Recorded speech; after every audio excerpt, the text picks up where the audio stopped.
Amém. Muito obrigado por essas músicas que abrem nossos corações agora para continuar nossa adoração. Abrir nossas Bíblias para o Antigo Testamento, no livro de 2 Reis, capítulo 7. 2 Reis, capítulo 7, para a lição esta noite. Estamos ainda falando sobre, nesse ano inteiro, discipulado. Eu gostaria de fazer mais uma mensagem para nos incentivar a sair e falar. Para nos entender que nós temos uma mensagem importante para falar para o mundo. Uma mensagem impactante para transformar a vida de todos que vão ouvir e obedecer. Não obedecendo o que nós achamos, mas obedecendo o que a Bíblia diz.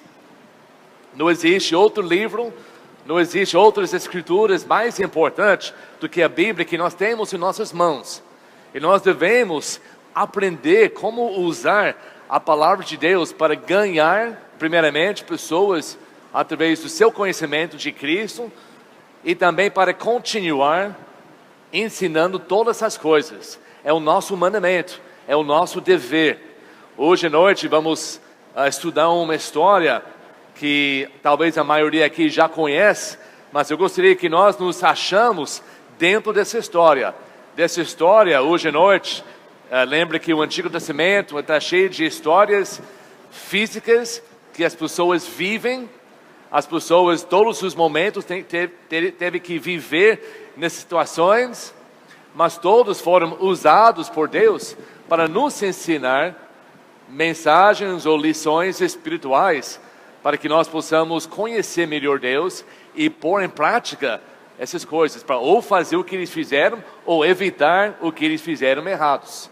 Essa lição hoje à noite é uma lição muito simples, muito fácil de entender, mas muito profundo se nós vamos pôr nossas vidas. 2 Reis, capítulo 7, é nossa leitura essa noite.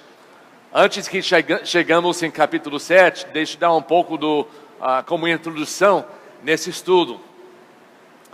É na época dos reis, bem depois do rei Davi.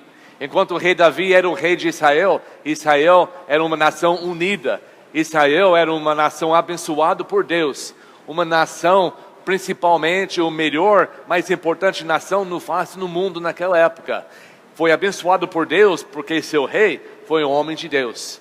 Ele, embora ele tinha coisa errada na sua vida que ele cometeu, mas ele confessou, ele arrependeu e Deus abençoou muito a vida dos israelitas, a nação de Israel, por causa do seu rei. Mas depois que ele morreu, o seu filho pegou o trono de Israel, não fez tantas coisas tão grandes como seu pai. Depois a morte dele, o reino de Israel foi dividido em duas partes, e assim começou muita coisa errada na nação de Israel. Até nós abrimos no Novo Testamento, não tem mais a nação de Israel. Foi tudo perdido por causa dos seus pecados, principalmente por causa do pecado dos seus líderes e seus reis. Agora em 2 Reis, nós temos um rei da nação de Israel que não seguiu os caminhos do Senhor. Ele fez muitas coisas abomináveis a Deus. E por isso a nação de Israel passou por muitas dificuldades. E nós sabemos em nossos dias hoje, especialmente os pais, os líderes da família, se nós queremos que Deus abençoasse nossas famílias, nós devemos viver vidas corretas diante dele. E assim nossas famílias podem ser abençoadas. Nós aprendemos isso através das histórias do Antigo Testamento. Na nação de Israel, nessa época, estava sendo cercado pelos inimigos. Teve um grande profeta chamado Eliseu, nessa época, fez grandes coisas para a nação diante de Deus, mas por causa dos erros, da rebeldia desse rei, Israel estava numa situação muito difícil. Eles estavam cercados pelo inimigo para muito tempo. muitos meses. E quando o inimigo cercou a cidade, eles não deixaram ninguém entrar e ninguém sair. Meses após meses, toda a plantação que estava dentro, a maior parte da plantação foi feita fora da cidade, fora dos muros da cidade. Depois, alguns meses, qualquer plantação começou a secar. Toda a comida que foi dentro da cidade começou a desaparecer. Seja comida.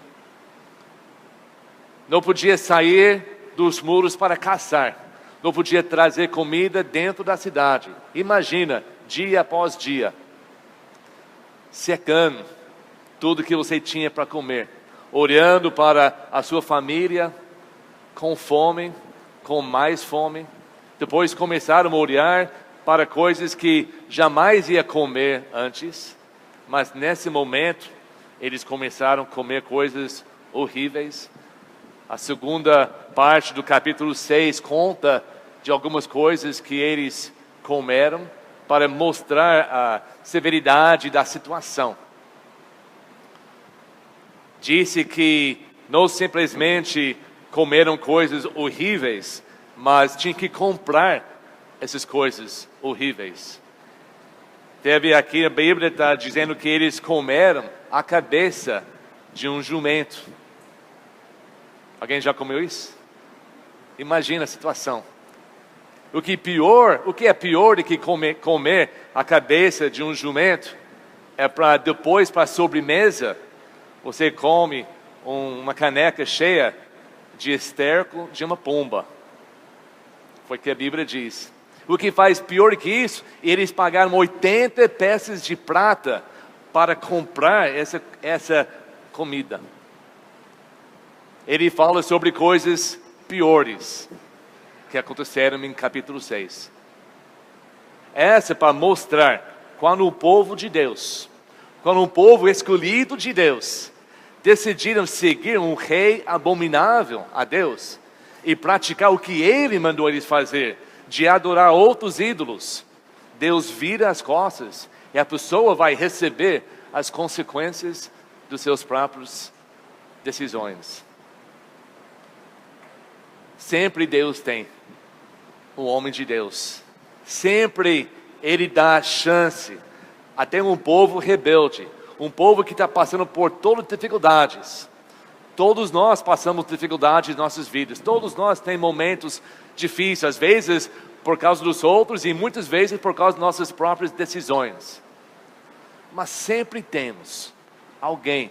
Deus sempre vai mandar alguém para apresentar uma vida melhor, para apresentar um escape do seu problema, uma solução das suas consequências. Sempre. Esse homem na Bíblia, nesse momento, foi um homem chamado Eliseu. Mas engraçado, Eliseu sempre falava das coisas de Deus, sempre falava a verdade, que Deus mesmo ia castigar o seu povo por fazer coisa errada. E esse rei, que ele é tão abominável, ele, por esse problema, em vez de ver o problema que ele causou e ele abaixar a cabeça para se prostrar diante de Deus e pedir perdão, ele culpou o homem de Deus. No final de capítulo 6, ele manda os mensageiros para a casa de Eliseu para matar Eliseu. Mas Deus já avisou Eliseu, ele trancou as portas, não deixaram os mensageiros e o rei entrar, e falando para eles pela porta, de repente Eliseu abre a porta, deixa o rei entrar com alguns seus mensageiros, e assim nós começamos em capítulo 7. A palavra da promessa. Não importa a situação, não importa como é tão mal que talvez você está passando agora, Deus tem uma palavra de promessa. Pode parecer ridículo, como diz aqui. Eliseu respondeu, vamos ler versículo 33 no capítulo 6, só para entender. Enquanto ainda ele lhes falava, o mensageiro chegou. Na mesma hora, o rei disse para Eliseu: essa desgraça vem do Senhor. Por que devo ainda ter esperança no Senhor? Talvez tem pessoas aqui que já sentiu assim. Por que devo esperar mais no Senhor? Olha a resposta. Eliseu respondeu: ouçam a palavra do Senhor. Assim diz o Senhor: amanhã, por volta desta hora, daqui 24 horas, na porta da Samaria, Samaria, essa cidade deles, tanto uma medida de farinha, que não era nem disponível para comprar, como 2 medidas, está falando de mais ou menos 10 quilos ou mais de comida, 2 medidas de cevada serão vendidas por 1 peça de prata. Aquele mesmo semana, uma cabeça de jumento vendeu por 80 peças. E agora, 10 quilos de farinha, 10 quilos de cevada serão vendidos daqui 24 horas por 1 peça de prata. Essa é uma palavra de promessa. Essa que Deus traz. Deus olha na situação, Deus vê o que nós estamos passando, e Deus sempre vai nos dar uma promessa. Nunca é tarde demais, nunca é necessário. Nós morremos nas situações horríveis que às vezes nós criamos. Sempre vai ter momento nessa vida. Após a vida, o que o irmão Pedro leu hoje, não tem mais oportunidade, não tem mais chance. Mas sempre antes de sair dessa vida, Deus vai estender uma mão. Ele vai ver a sua situação, causado pelos outros ou causado para você.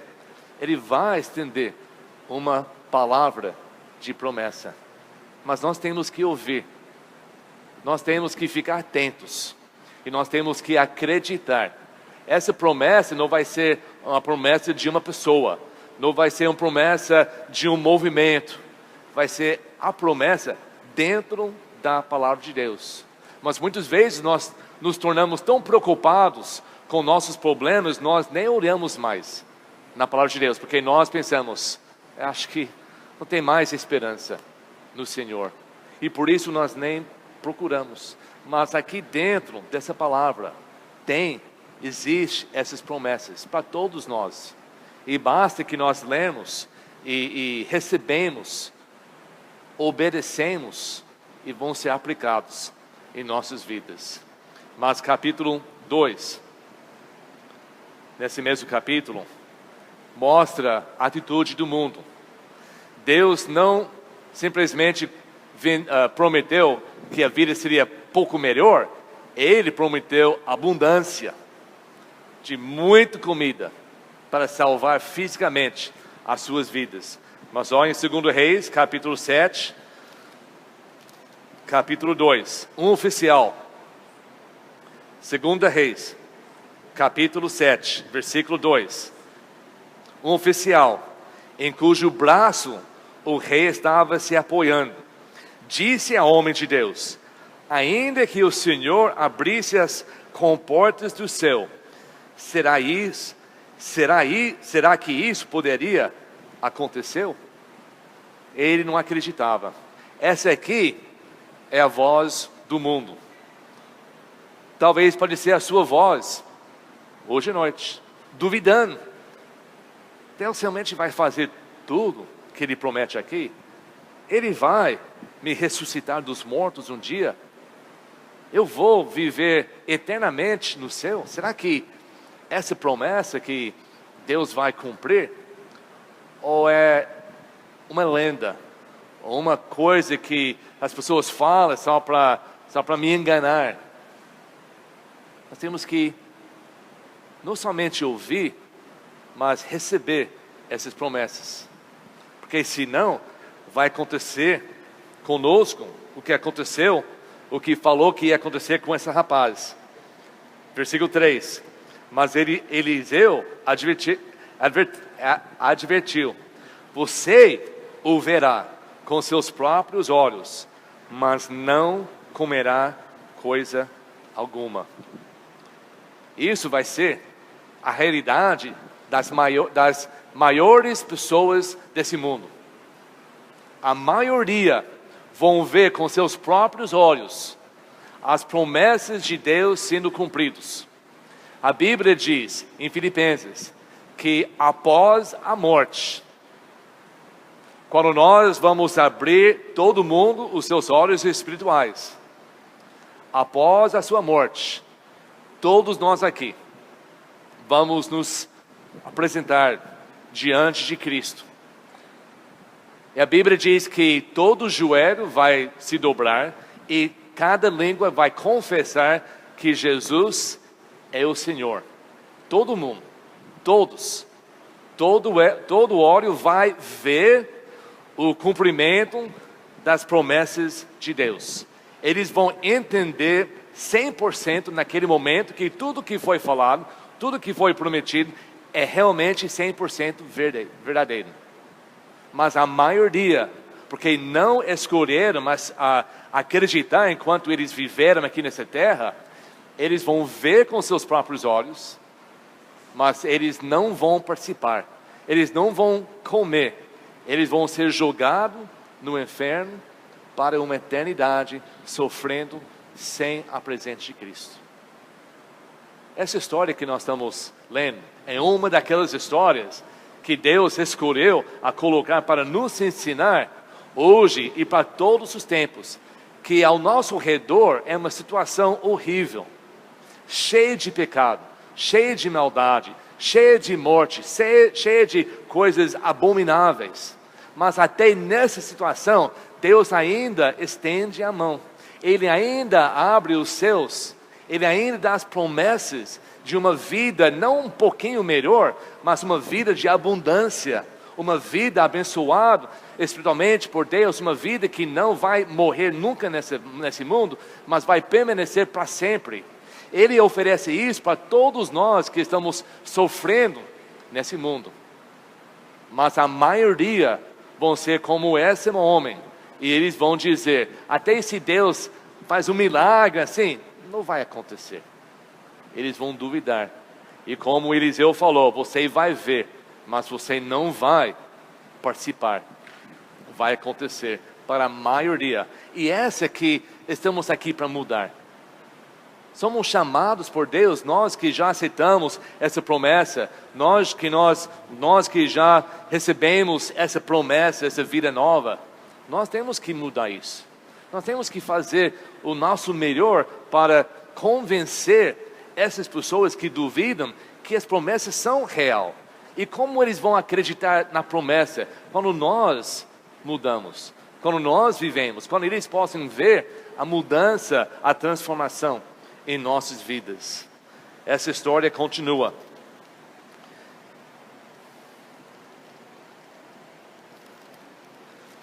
Versículos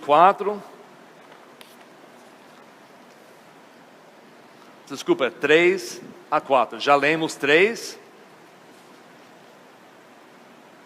Já lemos 2. Versículo 3. Havia 4 leprosos. O que é importante quando a Bíblia usa números? Porque ele não falou, existiam alguns leprosos. Não 4. 4 é o número, para a maioria já sabe o valor dos números. 4 é um número universal. Esses 4 homens leprosos, aqui nessa história, representam toda a humanidade. Uma doença. Alguém já viu uma pessoa com essa doença? É um dos piores. Ainda tem em alguns lugares. É um dos piores. E não é somente mal de a pessoa sofrer, mas você não pode tocar na outra pessoa, que você pode passar essa doença para os outros. Eles têm que viver separados de todo mundo. Na época aqui, essas pessoas foram separadas da comunidade. Muitos deles viviam nas cavernas dentro da cidade. Não podia ter contato com ninguém, somente eles que estavam contaminados. Esses 4 homens leprosos representam o mundo inteiro com essa doença que a Bíblia chama pecado, que faz eles viver vidas separados de Deus, destituídos da glória de Deus. Já havia 4 leprosos junto à porta da cidade. Eles disseram uns aos outros: por que ficar aqui esperando a morte? Essa é uma boa pergunta. A maioria das pessoas que não conhecem Cristo como Salvador, eles estão simplesmente aqui nessa terra esperando a morte. Realmente é isso.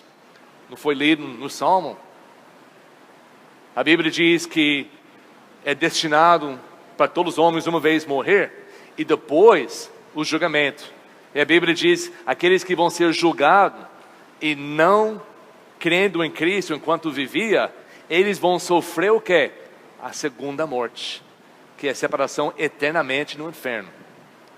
Então, o homem que não conhece Cristo como Salvador, é simplesmente como esses homens, esperando morrer. Eles disseram uns aos outros: por que ficar aqui esperando a morte? Se resolvermos entrar na cidade, que foi proibido, morreremos de fome, porque lá todo mundo está morrendo de fome. Mas se ficarmos aqui, também morreremos. Vamos, pois, ao acampamento dos arameus para nos render. Se eles nos pouparam, viveremos. Se nos mataram, morreremos.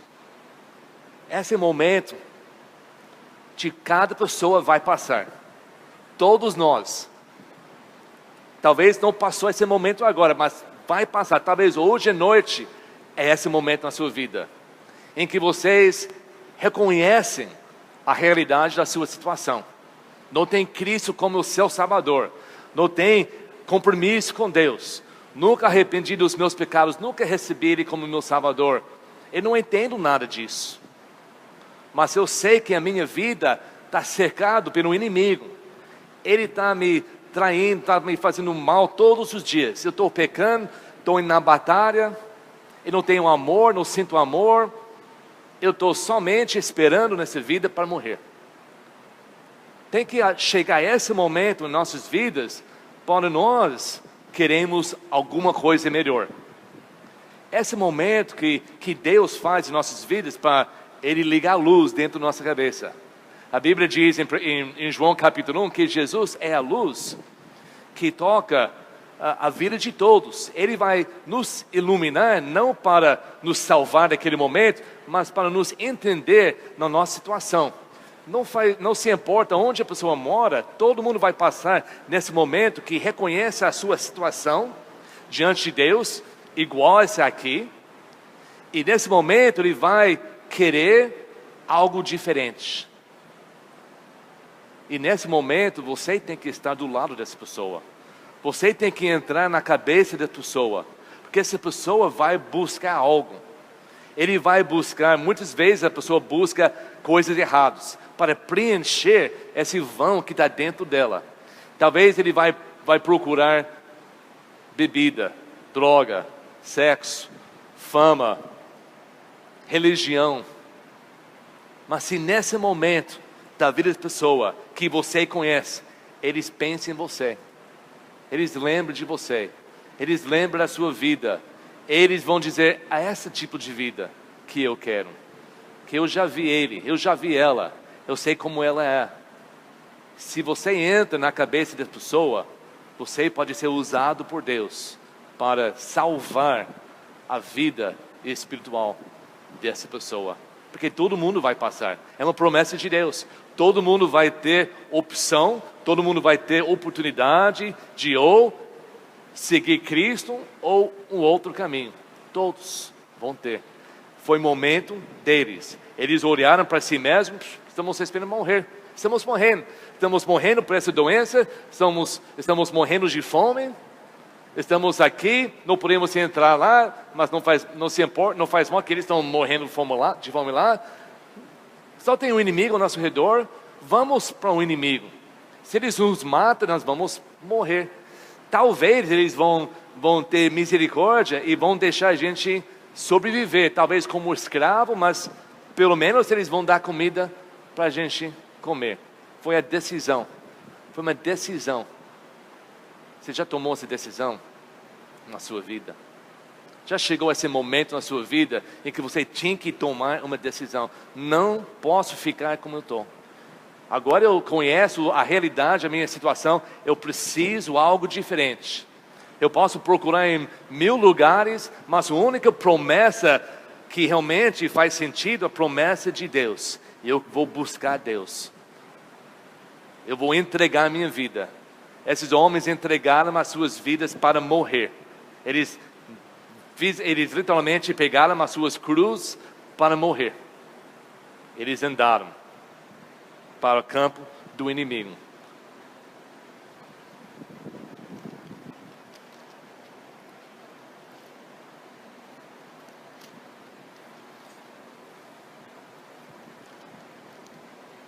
Versículo 5. Ao anoitecer, eles, 4 leprosos, foram ao acampamento dos arameus. E era um número grande para fazer tanto mal ao redor, cercando ao redor da cidade. Foi muitos e multidões deles. Eles chegaram ao acampamento dos arameus. Quando chegaram às imediações do acampamento, viram que não havia ninguém ali. Pois, olha aqui, o Senhor tinha feito os arameus ouviram um ruído de um grande exército, com cavalos e carros de guerra, de modo que disseram uns aos outros: ouçam, o rei de Israel contratou os reis dos hititas, dos egípcios, para nos atacar. Então, para salvar sua vida, fugiram ao anoitecer, abandonando tendas, cavalos, jumentos, deixando o acampamento como estava. Tem a palavra interessante aqui, anoitecer. A Bíblia diz: ao anoitecer, os 4 leprosos decidiram se levantar e mudar a sua vida. Ao mesmo momento, ao anoitecer, Deus fez um inimigo ouvir um barulho, um ruído tão forte, talvez até o chão estava tremendo. Ele tinha certeza que eram os inimigos, 2, 3 nações, indo para matar eles. Eles pegaram, correram, deixaram tudo que tinha e foi correndo para salvar a sua vida. É isso que Deus faria para nós. Quando Deus fez eles ouvir, antes que eles decidiram tomar decisão, não, quando pela fé eles levantaram para seguir, Deus fez isso acontecer. Deus vai abrir as portas para nós. Deus vai fazer coisas acontecer em nossas vidas, não para enriquecer nossas vidas materialmente, mas para mudar, para transformar as nossas vidas com as bênçãos de Deus, para que nós possamos ser conforme a imagem de Cristo aqui nessa terra. Ele vai fazer coisas acontecer. Quando? Antes que nós podemos ver, isso que Deus quer, agora eu vou. Não. Depois, ao momento que nós tomamos a decisão, Deus vai agir. E não antes e não depois. Exatamente quando nós tomamos a decisão, quando nós reconhecemos a nossa condição, quando nós nos levantamos para seguir, Ele vai fazer coisas acontecer na nossa vida que nunca podemos imaginar. Porque Deus é um Deus que quer que a gente deixe o mundo, nos sacrificar e até a morte seguimos a Ele. Ele vai fazer coisas acontecer. Esses 4 leprosos, eles entraram, imagina, eles andando no campo, cada passo esperando o inimigo chegar, talvez atirar, matar eles. Cada passo não tinha ninguém. Chegaram às imediações, não tinha ninguém. Não havia ninguém, nenhum inimigo. O inimigo foi embora. Uma coisa interessante que a Bíblia nos ensina no Novo Testamento, que quando um pecador levanta ele conhece a palavra de Deus, ele conhece a sua situação, ele arrepende, ele quer mudar. Arrependimento é simplesmente o desejo de mudar a sua situação e nunca mais voltar. Ele estava indo para nunca mais voltar. Esse é o momento que um pecador toma essa decisão de arrepender de uma vida pecaminosa e buscar Deus. Esse momento, o inimigo vai fugir de você. A Bíblia diz que Deus quebra os laços do diabo. A Bíblia diz que quando nós estamos submissos ao Cristo, o Satanás vai fugir de nós. Deus faz coisas acontecer em nossas vidas que nós nem podemos imaginar, porque nós não podemos ver. Mas espiritualmente Deus está trabalhando, fazendo coisas acontecer ao nosso redor, em nossas vidas, quando nós tomamos a decisão para levantar e mudar a nossa situação, orando para Ele. Esses 4 leprosos entraram, não acharam inimigo, mas acharam coisas melhores. Versículo 8. Tendo chegado às imediações do acampamento, os leprosos entraram numa das tendas, comeram e beberam, pegaram prata, ouro e roupas e saíram para esconder tudo. Depois voltaram e entraram noutra tenda, pegaram o que quiseram e esconderam isso também. E depois entraram no outro. Imagina, esses 4 homens estavam tão mal fisicamente e de repente Deus mudou a vida deles. Um momento morrendo de fome, sem esperança, e em poucas horas estava com tantas coisas, tantas riquezas que eles nem podiam carregar, e estava correndo tenda em tenda, comendo, a comida já foi feita, deixado para eles, e eles pegando esses tesouros, cavando para esconder, para depois eles podiam voltar, então mudou mais que 100% as suas vidas. É isso que Deus quer fazer em nossas vidas. Ele quer mudar para sempre, não melhorar um pouco da sua vida. E lembre que não estou falando sobre prosperidade, estou falando sobre a sua vida espiritual diante de Deus. Ele quer transformar você para ter um amor, essa paciência, esse entendimento, conhecimento de Deus, vivendo vida pura diante de Deus. Não caindo mais no pecado, não sendo distraído por outras coisas do mundo, mas uma pessoa fiel até a morte, mudando de verdade o seu ser, tirando o homem antigo, o homem leproso dentro de você, jogando fora e criando uma nova vida dentro de nós. É isso que Deus quer fazer, e isso que Ele faz. Quando nós levantamos, tomamos a decisão de deixar Ele mudar as nossas vidas. Eles estavam regozijando na sua salvação. E não tem nada errado com isso. Nós devemos sentir assim. Nós devemos sentir que o que eu tenho agora em Cristo é o melhor tesouro que já existe. Eu vou me regozijar, eu vou ser feliz, eu vou mudando, eu vou aproveitando tudo agora que Deus tem para mim. Não tem nada errado nisso. Mas olha o versículo 9.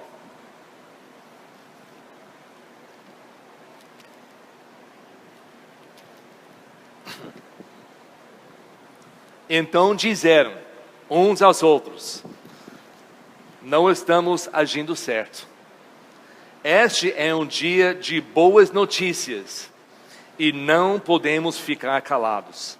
Se esperamos até o amanhecer, seremos castigados.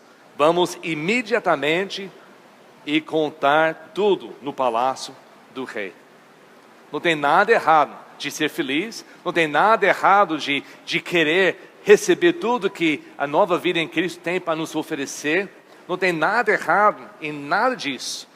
O erro, o mesmo erro que eles estão dizendo, é quando nós ficamos calados. Quando nós não contamos para ninguém. Quando nós não convidamos as outras pessoas a conhecer o que nós conhecemos. Porque o mundo ao nosso redor é igual aquele povo lá na cidade ainda morrendo de fome. Tinha 4 homens que agora estavam regozijando as bênçãos de Deus, mas tinha milhares de pessoas lá embaixo morrendo de fome.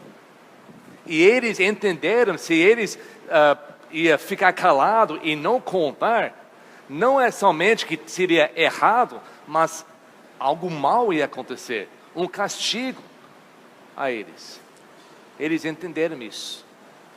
Quando a pessoa tem as boas notícias, ele é obrigado a contar para os outros. Senão, ele acha que as boas notícias é só para ele, só para mim. Jesus morreu na cruz só para me salvar, não vou contar para ninguém. Como tem um limite de bênçãos, que se eu falo para os outros, eles vão receber bênçãos e não vai sobrar para mim.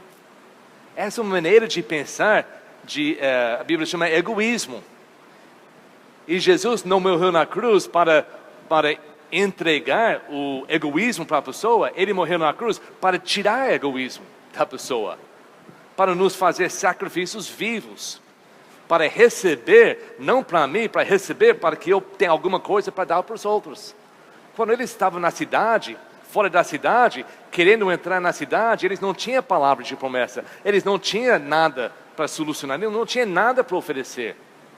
O que mudou, eles eram as mesmas pessoas, mas o que mudou, que Deus abençoou eles, agora eles tinham muito para oferecer ao mundo. E esse foi o problema. Quando você recebeu Jesus como seu Salvador, e Deus começou a fazer coisas, aconteceu, Ele lançou fora o diabo da sua vida, Ele te deu o Espírito Santo para te guiar, para fazer você entender e viver uma vida pura e santa diante dEle. Ele começa a trabalhar na sua vida. Antes você não tinha nada para oferecer a ninguém espiritualmente, mas agora você tem. Você tem muitas coisas para oferecer para os outros, para ajudar eles a melhorar a sua vida espiritual também. E o erro é que quando nós ficamos calados. Esse ano de discipulado é somente isso. Vamos entender o que eu tenho. Talvez eu ainda não sou ninguém. Mas antes eu era um ninguém que não tinha nada para oferecer. Agora eu sou um ninguém que tem muita coisa para oferecer. E se eu não faço nada, se eu fico calado, será que um castigo vai acontecer na minha vida? Será que Deus vai exigir algo de mim? Será que eu posso simplesmente receber todas as bênçãos de Deus e viver na minha vida calado? E Deus não quer nada de mim? Eu acho que nós sabemos que claro que não. Deus quer. Deus nos salvou para fazer as boas obras. Ele não nos salvou para ficar correndo para as tendas, comendo tudo, pegando os tesouros espirituais e ficando calados. Ele nos salvou para falar. Ele nos chamou para discipular. E se nós não estamos fazendo isso, nós podemos falar exatamente o que eles falaram. Não estamos agindo certo.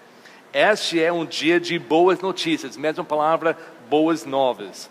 E não podemos ficar calados. Vamos ter essa atitude. Para todos nós que recebemos Cristo, recebemos essas bênçãos, vamos ter essa mesma atitude. Hoje é o dia de boas novas. Eu não posso ficar calado. O apóstolo Paulo entendeu isso. Fica com um dedinho aqui, vai para Romanos capítulo 1. Romanos, no Novo Testamento.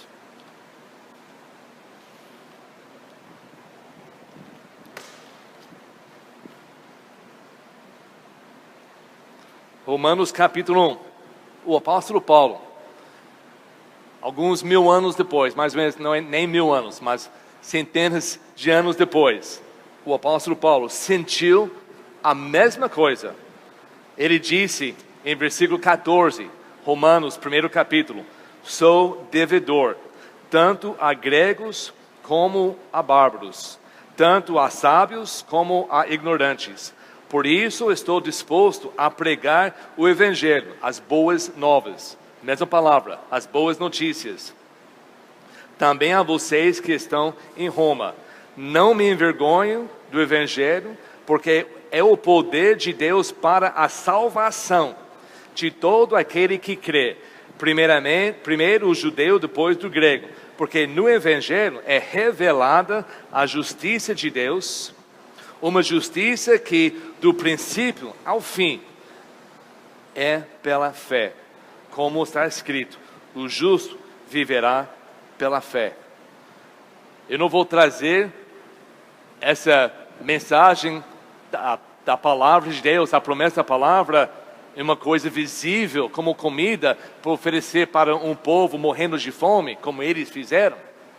Eu vou trazer essa palavra da promessa, da salvação, apresentando para eles, que eles pela fé podem crer. Porque é somente pela fé. E isso que nós temos. A palavra, as boas notícias dos 4 leprosos, tinha poder para salvar fisicamente milhares das pessoas. A sua boas novas, a palavra que você tem na sua boca, tem capacidade de salvar milhares de vidas do inferno. Qual palavra é mais importante? Salvando temporariamente um povo que morreu, e quem sabe se todos foram para o céu e para o inferno? Ou uma palavra que salvará eternamente as pessoas? Nós temos uma palavra muito mais importante. Foi mandado por Jesus e todas as nações e pregar isso. Olha em Atos capítulo 1. Atos, o livro antes de Romanos. Atos capítulo 1, versículos 4 a 9, após a ressurreição, o dia que Jesus subiu para o céu, as últimas instruções que ele deu para a sua igreja. Atos 1, começando no versículo 4. Certa ocasião, enquanto comia com eles, deu-lhes esta ordem, Jesus falando: não saiam de Jerusalém, mas esperem pela promessa de meu Pai, da qual lhes falei. Pois o João batizou com água, mas dentro de poucos dias vocês serão batizados com o Espírito Santo. A promessa que Jesus falou. Então os que estavam reunidos lhe perguntaram: Senhor, neste tempo que vais restaurar o reino de Israel? Nem entenderam ainda. Versículo 7. Ele lhes respondeu: não lhes compete saber os tempos ou as datas que o Pai estabeleceu pela sua própria autoridade. Aí versículo 8. Mas receberão. Ele falou: espera aqui em Jerusalém até receber esse poder. Agora ele diz: mas receberão poder quando o Espírito Santo descer sobre vocês. E esse poder vai causar o quê? Serão minhas testemunhas em Jerusalém, em toda a Judeia e Samaria e até aos confins da terra. Versículo 9. Tenho dito isso, foi elevado às alturas, enquanto eles olhavam, a uma nuvem encobriu a vista deles. Foi uma ordem de Cristo. Espera aqui em Jerusalém, espera, vai receber a promessa que João falou. E eu estou falando que vai receber, mas uma vez que recebe esse batismo do Espírito Santo, é para você sair do quarto, sair da cidade, sair da comunidade, vai para a cidade, Samaria, Judeia e aos confins da terra, evangelizando, contando essas boas novas. Mas nós olhamos em capítulo 2, versículos 1 a 4, esse é o que aconteceu. A esperança chegou. Chegando no dia de Pentecostes, estavam todos reunidos num só lugar. De repente veio do céu um som, como de um vento muito forte, e encheu toda a casa na qual estavam os 120 membros da igreja, sem Jesus, já subiu, assentados. E viram o que parecia línguas de fogo, que se separaram e pousaram sobre cada um deles. Todos ficaram cheios do Espírito Santo e começaram a falar em outras línguas, línguas conhecíveis, não línguas de bobagem. Línguas conforme o Espírito os capacitava. Havia em Jerusalém judeus tementes a Deus vindo a todas as outras nações do mundo. Ouvindo-se o som, ajuntou uma multidão que ficou perplexo, pois cada um os ouvia falar na sua própria língua. Eles saíram da casa na cidade de Jerusalém e começaram falando na língua das pessoas que estavam visitando a cidade ouvindo falar da sua própria língua. Eles não estavam falando qualquer coisa, estavam falando sobre Deus, sobre Jesus e sobre salvação. Naquele dia, 3.000 pessoas aceitaram Cristo e foram batizados e uniram como membros da igreja. Isso aconteceu em Jerusalém. Mas o que Jesus falou, uma vez que recebe essa promessa, que recebeu agora, sai, não fica em Jerusalém. Começa aqui, mas vai até os confins da terra. Isso aconteceu no capítulo 2. Capítulo 2, eles ficaram em Jerusalém. Capítulo 3, ficaram no Jerusalém. Atos capítulo 4, ficaram em Jerusalém. Atos capítulo 5, ficaram em Jerusalém. Atos capítulo 6, ficaram. Capítulo 7, ficaram. Quanto tempo eles iam não obedecer o mandamento de Cristo e permanecer em um lugar só? Capítulo 8 começa, e Saulo estava aqui, o futuro apóstolo Paulo, consentindo a morte de Estevão. Naquela ocasião, desencadeou-se grande perseguição contra a igreja em Jerusalém. Todos, exceto os apóstolos, foram dispersos pelas regiões da Judeia e Samaria. Agora estava indo. Finalmente. Só depois de muito tempo e as perseguições. Se nós não obedecemos, os 4 leprosos falou, nós não estamos agindo bem. E castigo vai cair sobre nós. Vamos não esperar para esse momento. Vamos não esperar para Deus nos empurrar através de uma coisa desagradável em nossas vidas. Vamos ir. Vamos pregar, vamos ensinar. Vamos entender que o que Deus deu para mim é tão importante que não posso ficar calado. Eu tenho que falar. Vamos começar aqui. Vamos discipular uns aos outros. Vamos levantar o conhecimento de Deus, o conhecimento da Bíblia em nossas igrejas. Vamos sair ao nosso redor. Vamos evangelizando a cidade, o estado e até os confins da terra. É possível? É possível o nosso grupo fazer isso? É claro que é. Porque é o plano de Deus. Deus não planejou para fazer uma grande organização mundial para fazer. Ele planejou para uma igreja de 12 membros fazer. Nós ouvimos a palavra por causa deles. Tem alguém que nem nasceu ainda, que vai nascer uma nação longe daqui, que possa ouvir a mensagem das boas novas por causa dessa igreja. Você não quer fazer parte disso? Não quer fazer parte de uma igreja de pessoas que levam a sério o que Deus nos deu? Como Deus mudou a nossa vida e por isso nós não podemos ficar calados. Voltando para 2 Reis. O resultado da obediência. Pulando para versículo 14. Capítulo 7, versículo 14. Eles desceram, contou, eles nem podiam entrar no palácio, chegaram na porta, falou para os mensageiros do rei, eles entraram, falou para o rei mandou alguns espiões só para ver se era verdadeira. Eles voltaram dizendo que é verdadeiro mesmo, está cheio de comida, exatamente como esses 4 homens falaram. Agora versículo 14, então, assim que prepararam 2 carros de guerra com seus cavalos, o rei os enviou atrás do exército arameu, ordenando aos condutores, vão e descubram o que aconteceu.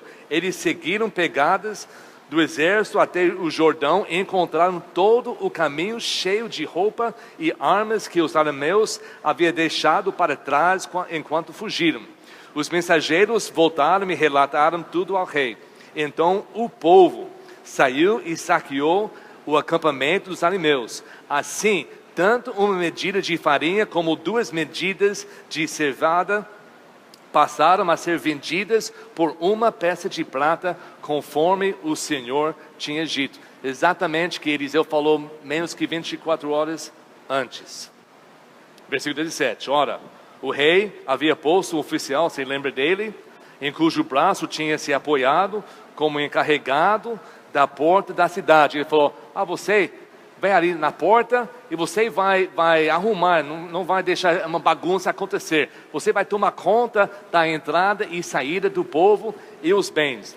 Mas olha o que aconteceu com ele. Esse foi o homem que duvidou a promessa de Deus.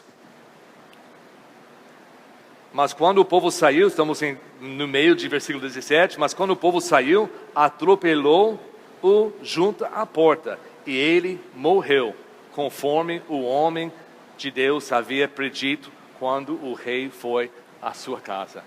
Não tem jeito. Cada detalhe que a Bíblia diz que vai acontecer, já aconteceu, está acontecendo ou vai acontecer. Nós podemos ter certeza disso. Um detalhe tão pequeno, não foi uma vingança, não foi uma coisa que Eliseu ficou chateado com esse homem e falou só para assustar ele. Ele falou, ele foi a palavra de Deus. Ele falou: você vai ver com seus próprios olhos, mas você não vai comer. Ele viu toda essa comida entrando na cidade, sendo vendida por aquele pouca coisa. Ele viu, mas com tantas pessoas correndo para pegar, ele foi atropelado e morreu, para nunca regozijar nas bênçãos de Deus. O homem que duvida, qualquer pessoa que duvida as promessas de Deus, um dia vai ver, mas nunca vai receber. Muito triste, muito triste.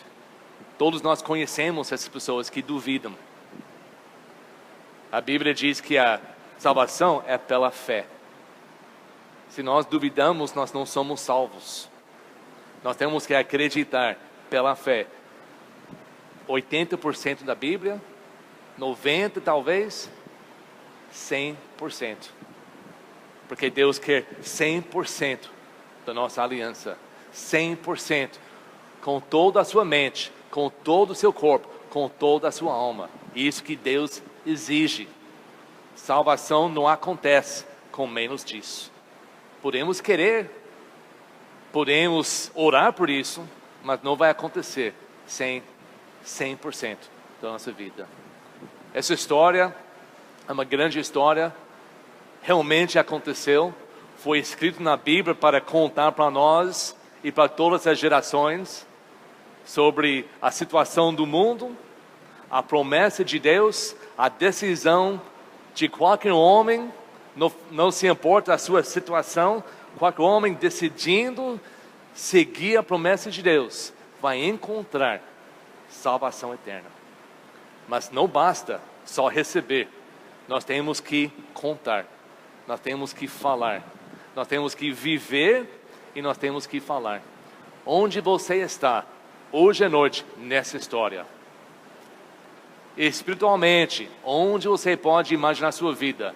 Ainda na cidade, morrendo de fome, longe de Deus, sem esperança, duvidando as promessas de Deus, reconhecendo talvez a sua posição diante de Deus, tomando uma decisão para levantar e seguir, deixar a sua vida para seguir algo que você não sabe exatamente como será, mas pela fé você tem certeza que é melhor do que você está fazendo agora?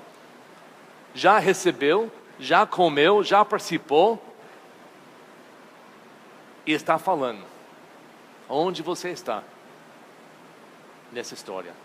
Enquanto o irmão Guilherme vem para preparar o nosso hino final, enquanto nós cantamos essa música, tomara que todos nós vamos pensar só nisso. Não uma história interessante, mas uma história que conta a realidade da nossa vida. Uma história que Deus escolheu a colocar eternamente na sua palavra para revelar como é a realidade da sua vida. E o que vamos fazer? Deus já prometeu o que Ele vai fazer. No momento que decide, Ele vai trabalhar na sua vida. Ele já enviou Jesus para morrer na cruz. A questão do pecado já foi vencido. Não tem mais questão. Quem crê em Cristo será liberto dos seus pecados. Essa questão já foi feita. A única questão que não foi feito é a sua. Deus já fez todas as decisões. Ele está esperando em nós tomar a nossa decisão. E quando nós levantamos espiritualmente para seguir, coisas vão começar a acontecer. Deus trabalha assim. Deus não força, Deus não faz depois, não. Ele deixa tudo pronto, o banquete já pronto. Quando eles subiram lá ao acampamento dos animais do inimigo, eles não tinham que preparar nada. Toda a comida já estava preparada. O banquete já está feito. Jesus dá o apelo, vi. Só vi. Venha a mim. Todos que estão cansados, oprimidos, todos que já tentaram muitas outras coisas, e toma a minha cruz. Recebe a minha vida. Está planejando um banquete enorme lá no futuro para todos nós. E nós não devemos preparar nada. Nós temos que levantar pela fé e buscar. Enquanto nós ficamos em pé hoje à noite, antes de nós cantamos, eu vou parar de falar. Agora, o seu tempo diante de Deus. Pense na sua vida.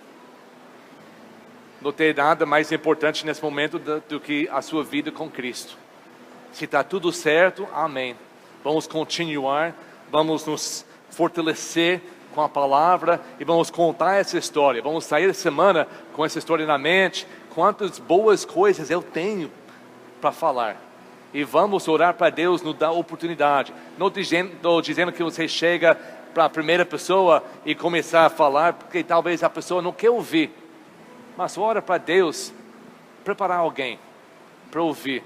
Preparar alguém que está como esses homens, pronto para mudar a sua vida. E eles vão mudar em alguma direção. E ora para Deus para colocar você no lugar para instruir a justiça para essa pessoa. Vamos cantar.